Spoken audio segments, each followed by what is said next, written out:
अकोला जिल्ह्यातील वाडेगाव परिसरात झालेल्या वादळी वाऱ्यासह पावसामुळे इंदिरानगरमधील नागरी वस्तीतील अनेक कुटुंबांच्या घरावरील टीन पत्रे उडाल्यानं तसेच भिंती कोसळल्यानं अनेक कुटुंबियांचं अतोनात नुकसान झालं।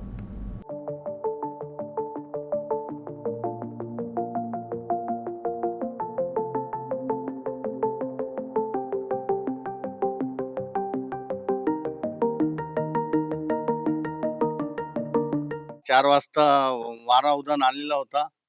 त्या वारा उधाणामध्ये झोपडपट्टीमध्ये गरीब लोकांचे घरं पुरं उद्ध्वस्त झालेले आहेत आणि त्यांची शासनानं त्वरित पंचनामा करून त्यांना न्याय द्यावे आणि त्यांना जे तात्काळ मदत होते ते मदत द्यायला.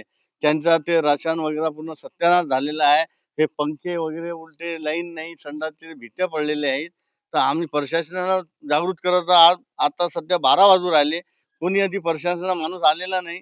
ग्रामसेवक आला, कोणत्या सदस्याला माहिती दिली नाही. एकटा येऊन विमानासारखं त्यांनी केलं. आम्ही त्यांना सांगितलं किंवा प्रशासनाने तुम्ही रेणू खात्यावाले, तहसीलदार, रेणू आरे, पाटवारी पाठवा आणि त्या लोकांचा गरिबांचा तात्काळ ते पंचनामा करून शासनाकडे पाठवा आणि जेणेकरून त्यांना जे मदत होते तात्काळ त्या गरिबाला मदत पोहोचली पाहिजे, याकरिता आम्ही इथे जमलेलो आहोत. आणि शासनाची विनंती आहे की जेणेकरून लवकरात लवकर त्या गरिबाची व्यवस्था करून द्यावे. त्यांना उघड्यावर रहने की परिस्थिति है। खुद हवा पानी से सब नुकसान हो गया मेरा। पूरे टीन उड़ के चले गए, पूरा गुटका पाखा उड़ गया, संडास बाथरूम के पूरे दीवाला गिर गया, पूरी लाइन पूरी कट गई, सब उखड़ गई।